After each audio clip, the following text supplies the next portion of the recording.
There are places in the world famous for their history. There are places famous for their natural beauty. And then there is Monaco, a place where one look at the harbor, the streets, and the skyline is enough to understand why this name has become synonymous with extraordinary wealth. Yachts line the waterfront. Supercars move through narrow streets surrounded by luxury. Elegant hotels, spectacular residences, and exclusive spaces overlook the Mediterranean. Helicopters cross the skyline. And somewhere beyond the coast, private jets are carrying a very small group of extremely wealthy people toward this remarkable world. But what makes Monaco so different? How did such a small place on the Mediterranean become one of the most recognizable symbols of money, status, and luxury on Earth? The answer is not one yacht, it is not one Ferrari, and it is not one spectacular hotel room. The answer is what happens when all of these things exist together in an incredibly concentrated environment. In many cities, you would have to travel across enormous distances to see different symbols of wealth. In Monaco, they can exist almost side by side. From a luxurious residence overlooking the sea, you can move toward an exclusive hotel, pass extraordinary cars, look down toward a harbor filled with yachts, and enter a completely different world within a remarkably short distance. It is this concentration of luxury that makes Monaco feel different. Here, an expensive car does not necessarily become the rare spectacle that makes everyone stop and stare. A large yacht does not sit alone in an empty marina. Luxury exists beside luxury, and that pushes the standard for standing out to an entirely different level. When expensive cars are everywhere, a car must become even more extraordinary to attract attention.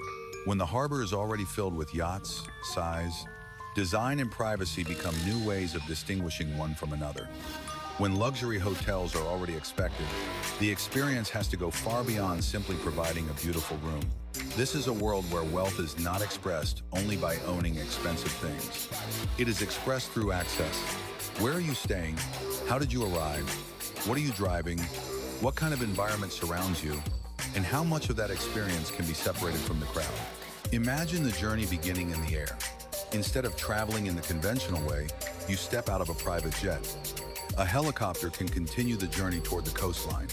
From above, the Mediterranean expands beneath you as buildings begin to appear in the distance. Then comes the water, the harbor, and the yachts. When you reach the ground, a car may already be waiting. Within a single journey, the private jet, helicopter, supercar, luxury hotel, and yacht can become different links in the same luxury ecosystem. And this is exactly why Monaco fits so naturally into the world of extreme wealth. It is not because Monaco invented mansions, supercars, or yachts. Those exist in many places around the world. What makes Monaco different is the way it concentrates them and turns the entire environment into a stage for this lifestyle. During the day, Mediterranean sunlight reflects from buildings and across the water. Cars move through streets framed by architecture on one side and the sea on the other. Beyond the coastline, yachts create what almost looks like a second skyline. When darkness arrives, lights from hotels, residences, and luxury spaces transform the atmosphere again. But behind all of that visible glamour is something that may be even more valuable to the ultra-rich: scarcity. When something can be created almost anywhere, money can simply buy more of it. A larger home can be built. Another car can be ordered. Another watch can be added to a collection.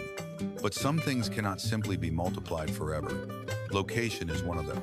You cannot create another Monaco coastline somewhere else and expect it to be exactly the same thing.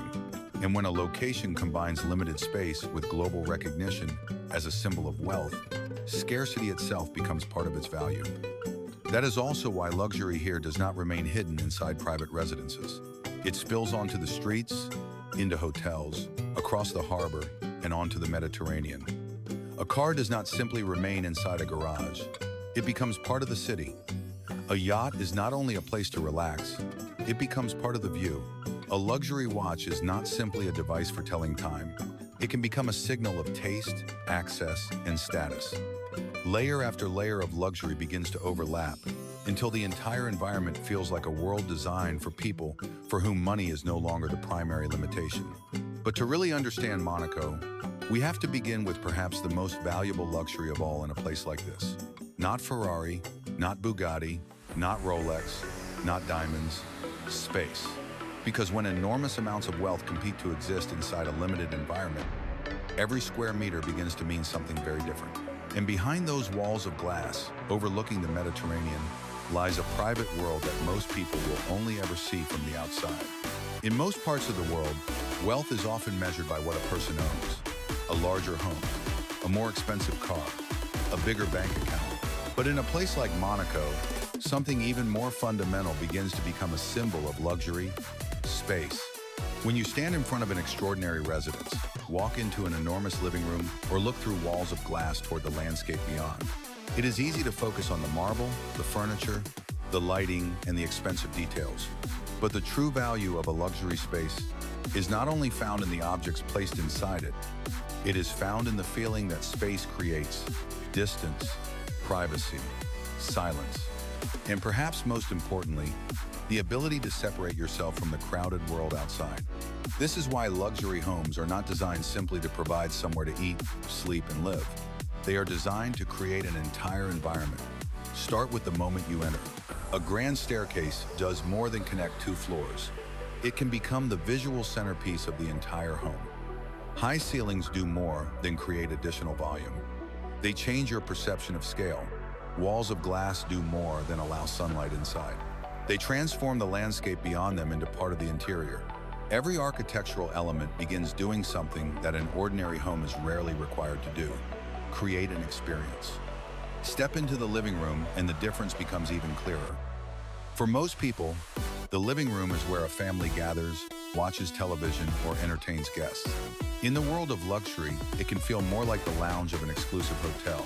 Sofas, tables, lighting, and materials are arranged not only for function, but for atmosphere. The space may open toward a swimming pool, face the horizon, or connect directly with an outdoor living area. At that point, the view no longer exists outside the house. It becomes part of the room itself. And this is one of the defining characteristics of modern luxury architecture. Value does not exist only within four walls. It exists in the relationship between the interior and the world beyond it. A beautiful living room can be created almost anywhere, but a living room that feels completely private, connected to an extraordinary view, and separated from the chaos outside, creates a very different experience. Move deeper into the residence and the bedroom continues the same philosophy. At its most basic level, a bedroom only needs to provide somewhere to sleep. But inside a luxury home, it can become a private retreat within the residence itself.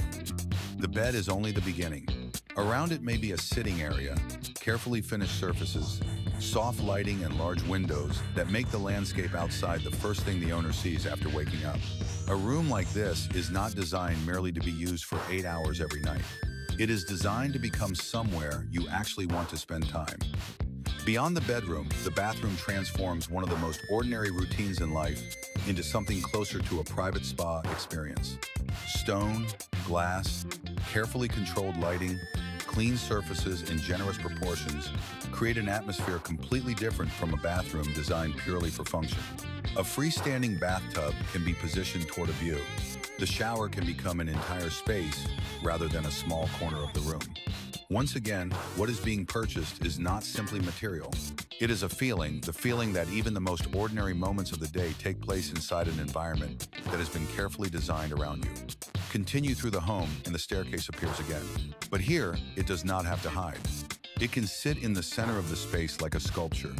Curves, steps, railings, and lighting transform a completely practical architectural feature into a visual statement. This is something we repeatedly see in the luxury world. Objects that once needed only to perform a function are now expected to create emotion. A car does not simply need to move. A watch does not simply need to tell time. And a staircase does not simply need to take someone to another floor. Once the basic function becomes easy to achieve, design becomes another place where value can be created. And then we step outside.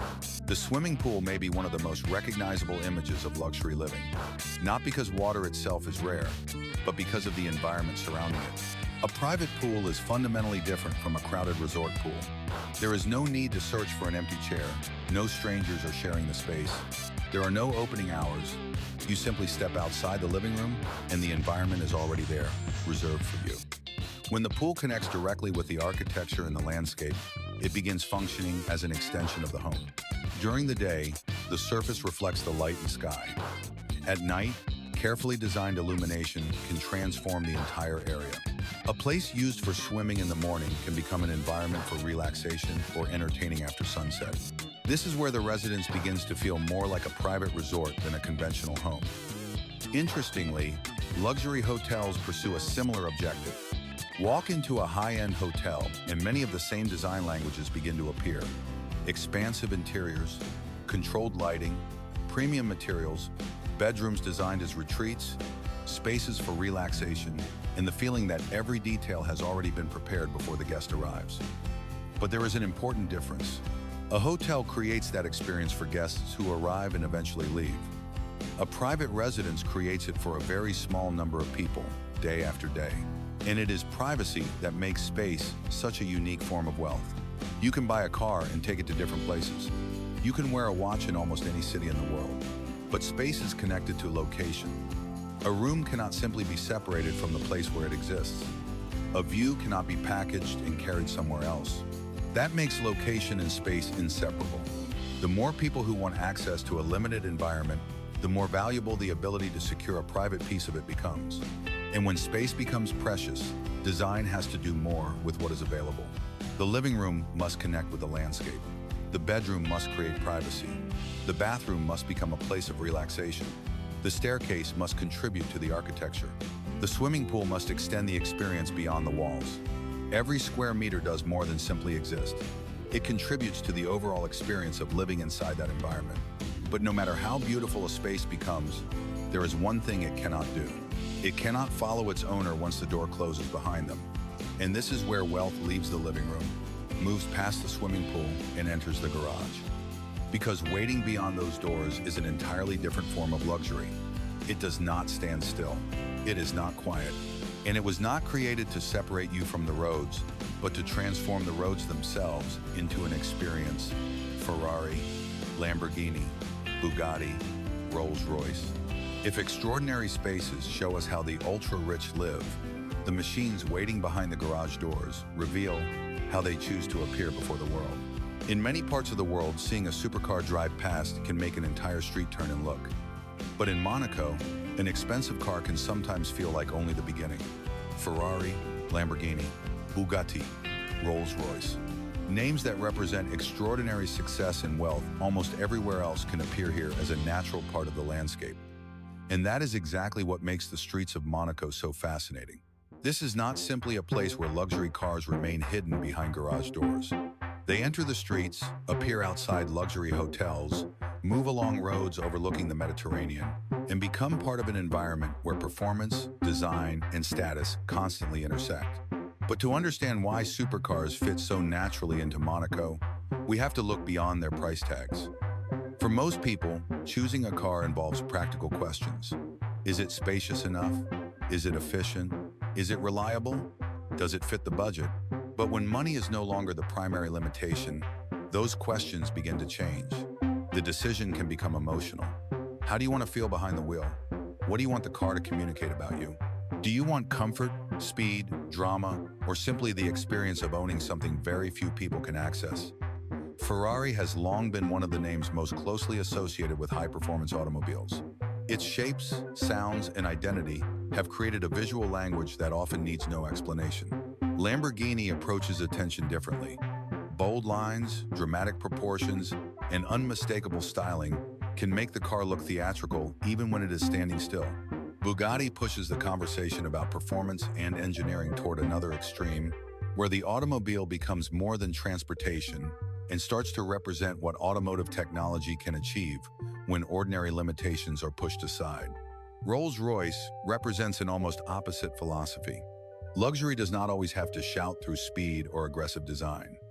It can be expressed through silence, comfort, craftsmanship, and the feeling that enormous power exists without needing to prove itself. 4 names, 4 very different personalities.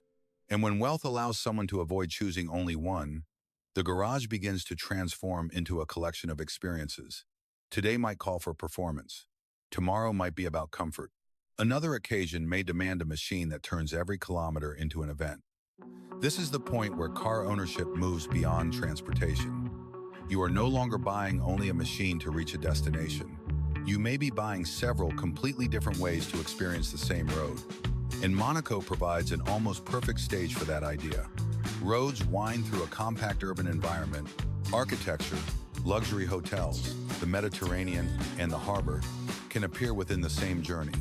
A supercar leaves a private garage, moves between buildings, and approaches the waterfront. Yachts appear in the distance. A helicopter may cross the sky above. And within a single scene, several different symbols of wealth can exist at once. But these cars do not have to be moving to create an experience. As the value, design, and rarity of a collection increase, the place where the cars are stored begins to change as well. A conventional garage is designed to protect transportation. A garage for the ultra-rich can be designed to display it. Polished floors, carefully positioned lighting, enough space around each vehicle to appreciate the bodywork, wheels, and design details. The environment begins to feel more like a private showroom than a parking area. The machines become part of the architecture itself, and this reveals an important change in how value is perceived. When a car is simply transportation, the hours it spends parked have very little meaning. But when a car becomes a collectible object, it can continue creating an experience even after the engine has been turned off.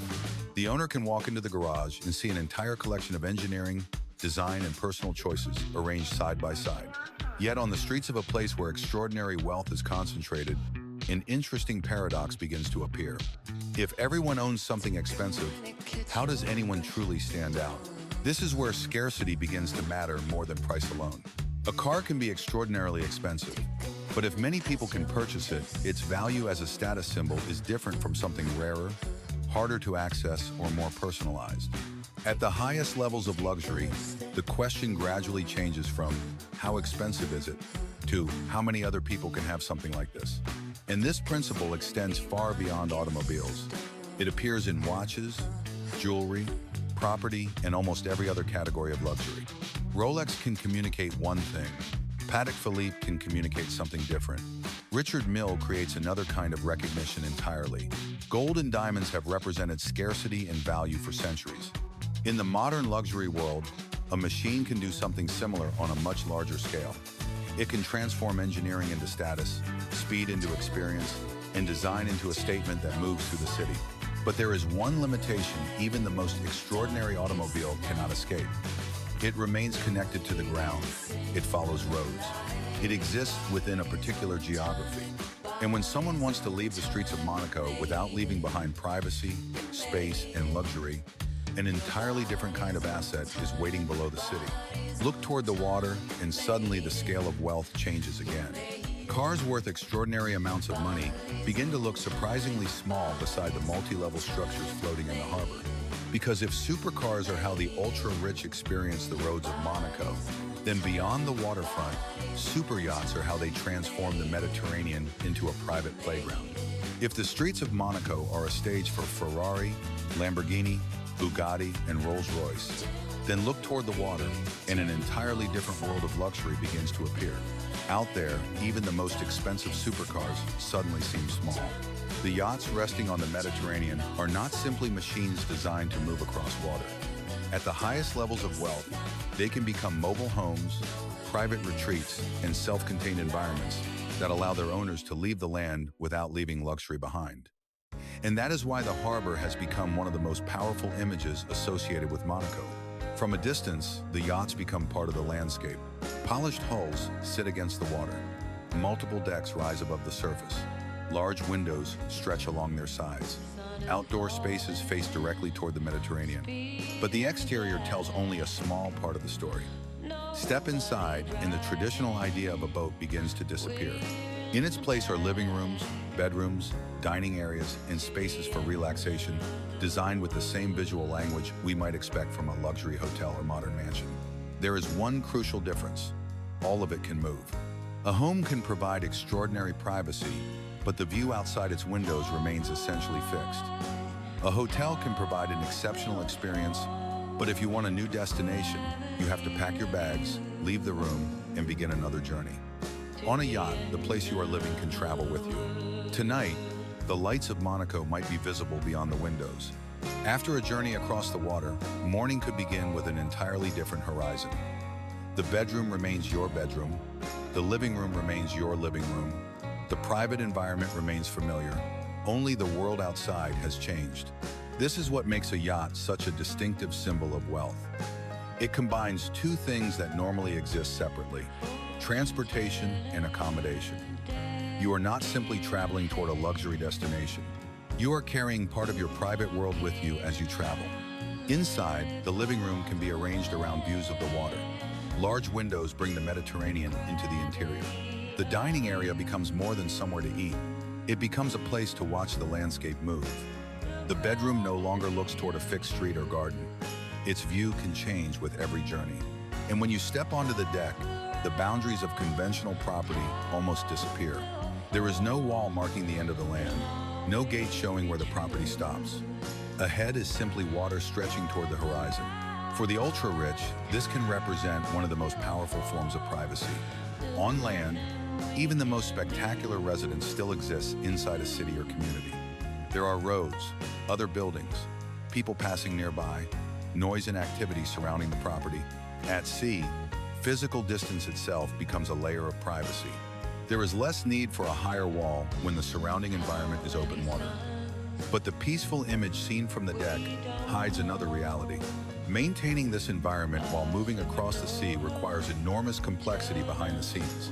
The vessel must be operated, machinery must be maintained, interior spaces require constant care, food and supplies have to be prepared, routes have to be planned. What appears effortless to the owner can depend on an entire system working continuously outside their attention. And once again, we find one of the recurring principles of extreme luxury. Complexity does not disappear.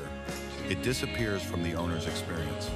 When you enter a luxury hotel, countless people and systems have already worked behind the scenes to prepare the environment before you arrive. When a private jet is waiting on the runway, considerable preparation has already happened before the passenger steps aboard.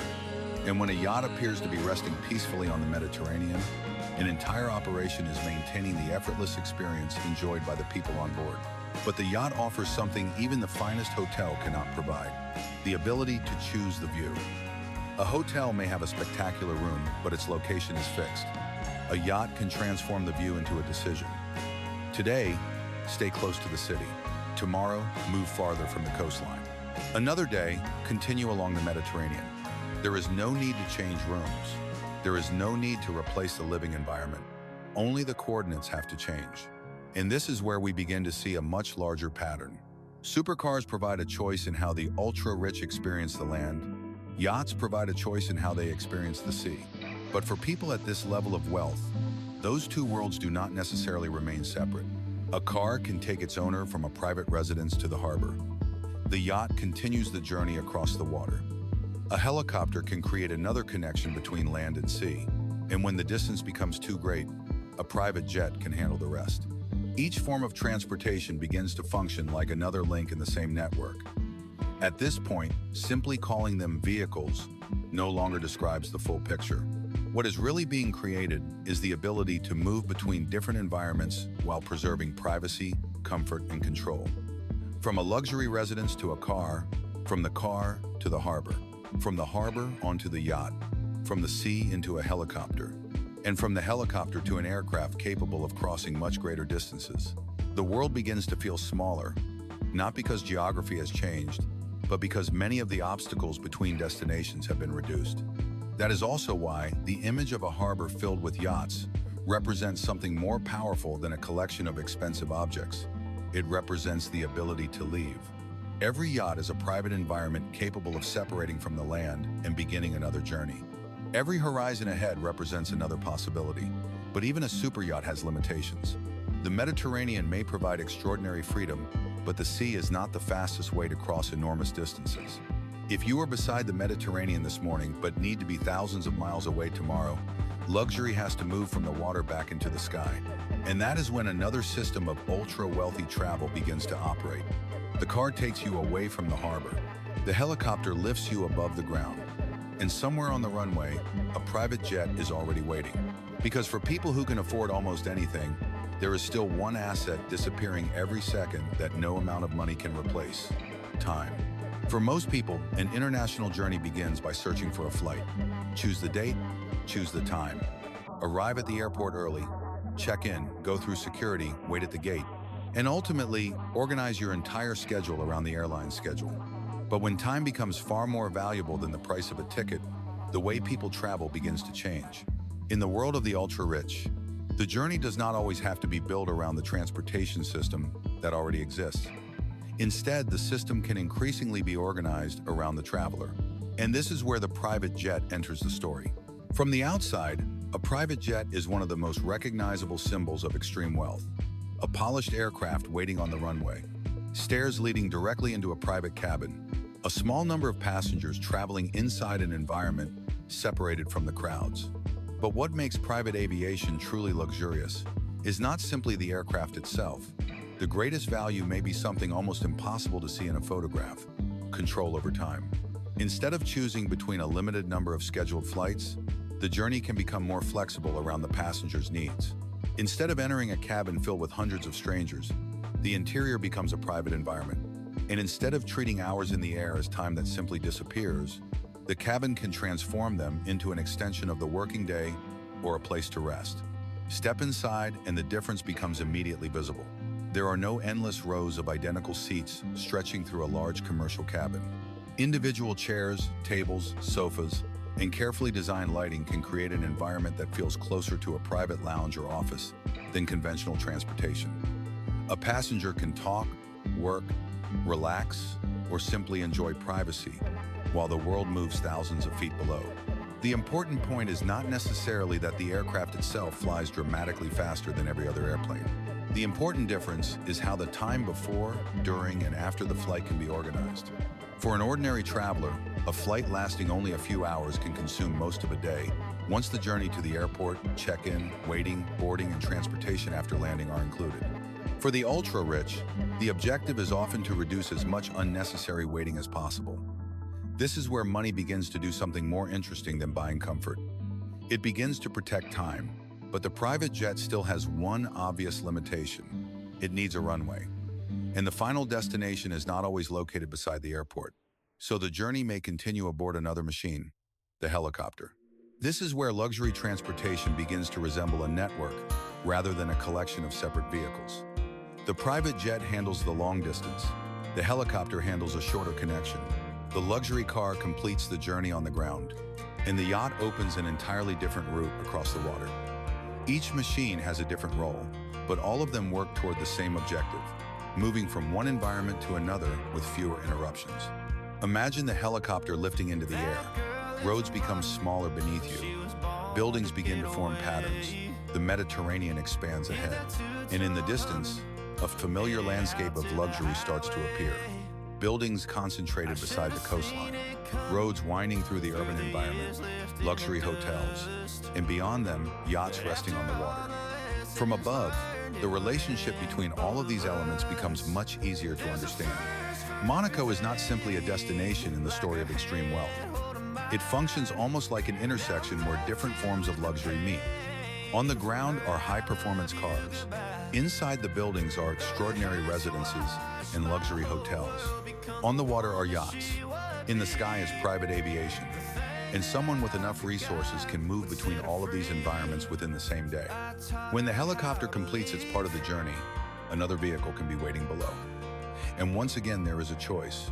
Perhaps something designed around comfort and silence. Perhaps a high-performance machine that transforms the final kilometers into another experience. The important point is not the badge on the hood. It is that transportation is available when it is needed. Once again, waiting is reduced and the experience becomes more controlled. Then comes the hotel. For most travelers, a hotel is simply accommodation at the destination. At the luxury level, it is expected to do much more. The moment you enter, the outside world should begin to disappear. Expansive interiors, carefully designed lighting, premium materials, bedrooms and relaxation spaces created to make the environment feel prepared before the guest even arrives. This is a different form of luxury from a supercar or private jet. It is not based on speed, it is based on effortlessness. You do not need to see all of the work happening behind the scenes. You experience only the result, and that connects the luxury hotel with everything we have already seen. When a private jet is ready for departure, the passenger does not personally prepare the aircraft. When a yacht leaves the harbor, the owner does not operate every system on board. When a guest enters an extraordinary hotel, they do not need to know how many people work behind the scenes to prepare that environment. At the highest levels of luxury service, one of the most valuable products is the invisibility of work. The more complexity that can be handled behind the scenes, the simpler the experience appears in front of the customer. And perhaps this is the best way to understand how the ultra-rich travel. It is not simply about flying on an expensive aircraft, sitting inside an expensive car, or entering an expensive hotel.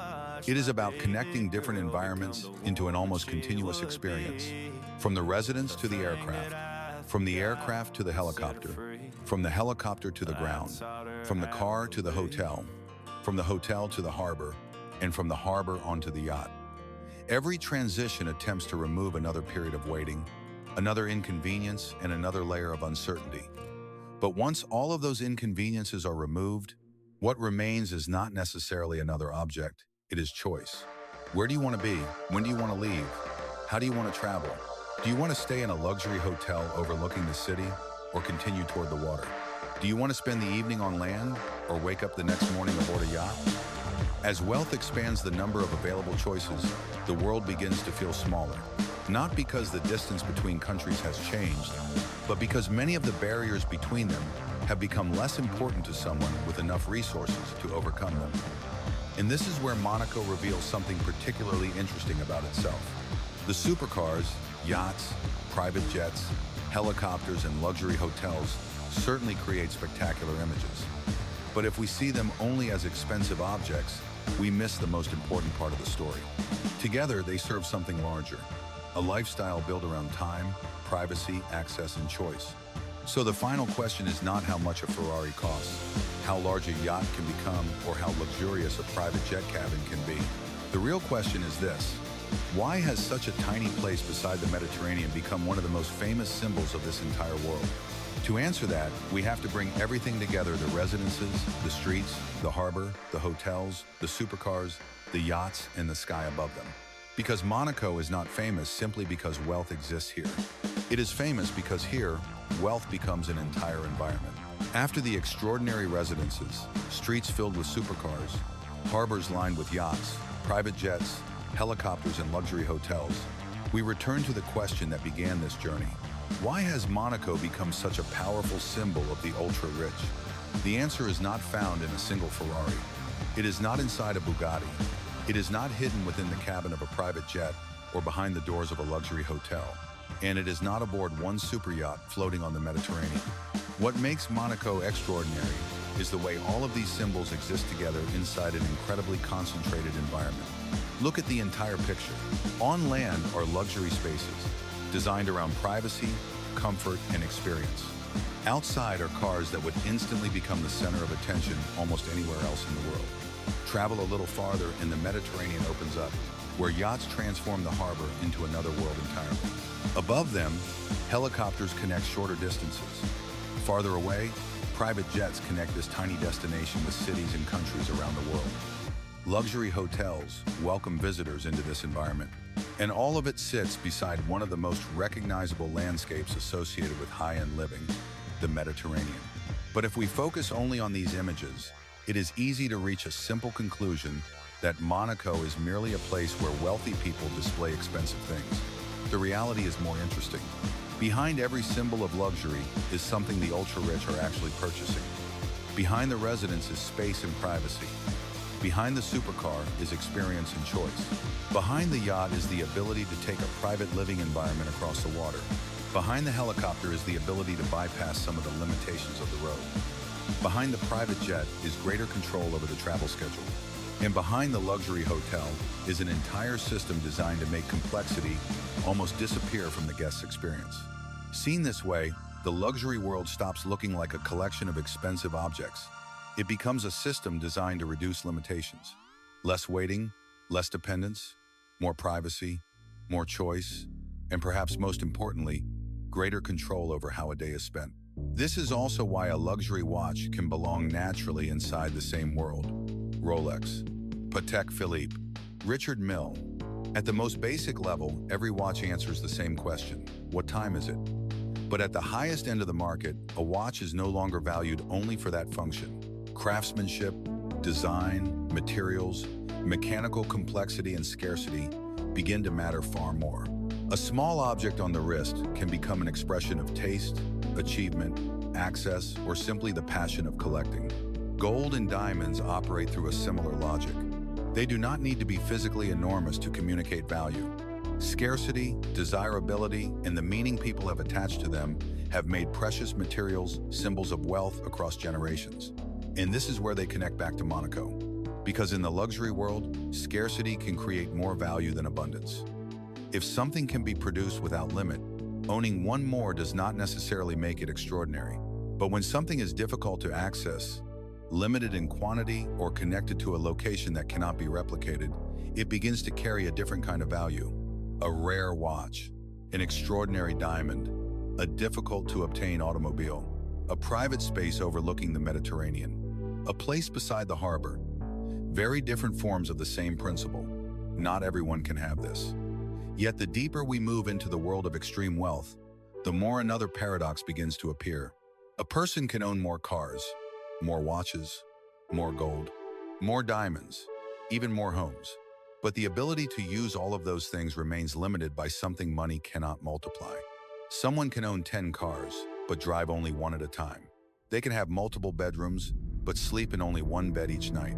They can own an extraordinary watch collection, but wear only a small part of it at any moment. And no matter how large the fortune becomes, a day still contains only 24 hours. This is where the meaning of luxury begins to change. When someone has limited resources, wealth is often imagined through tangible things. A beautiful home, a better car, a journey to somewhere extraordinary. But once those things become easily accessible, value begins moving toward things that are much harder to see. Privacy, access, convenience, choice, and time. And Monaco is almost a miniature version of that transformation. Imagine one day inside the world we have explored. Morning begins inside an extraordinary residence. Light moves through walls of glass. Beyond them are the Mediterranean and the horizon. Then the garage door opens. A car is selected not simply because transportation is necessary, but because the driver wants a particular experience. The car moves through Monaco's streets. Ahead, luxury hotels and the harbor appear. Beyond the waterfront, a yacht is waiting. If the journey needs to continue farther, a helicopter can lift it into the sky. And if the next destination is thousands of miles away, a private jet can complete the journey. Everything we have seen across these 6 chapters now stops being a collection of unrelated images. It becomes a series of connected parts inside the same lifestyle. The residence creates a private base. The car creates an experience on the road. The yacht extends private living onto the water. The helicopter compresses shorter distances. The private jet connects much greater distances. The luxury hotel creates another carefully prepared environment at the destination. Watches, gold, and diamonds become portable symbols that move through all of these worlds with their owners. But behind everything is one central idea: choice, stay or leave, land or sea, performance or comfort, hotel or yacht, this city today or another horizon tomorrow. Money does not make the physical limitations of the world disappear, but at extreme levels, it can create more ways to move around those limitations. And perhaps that is why Monaco fascinates even people who may never visit it. We are not simply looking at expensive cars and yachts. We are looking at an extreme version of freedom of choice, a place where symbols of money, speed, space, privacy, and mobility can exist inside the same frame. But there is something important to remember. The most visible images of wealth are always the easiest things to film. A Bugatti can be seen on the road. A yacht can be seen in the harbor. A Rolex can appear on a wrist. Gold and diamonds can reflect the light. A luxury hotel can impress us the moment we enter. But the most important things in life are not always visible. No car can guarantee happiness. No watch can slow time. No yacht can guarantee genuine relationships.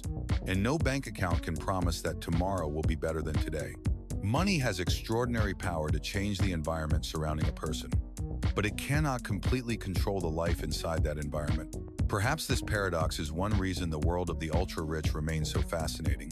We see objects whose prices seem almost unlimited, but behind them are still human beings living within the same fundamental limit as everyone else.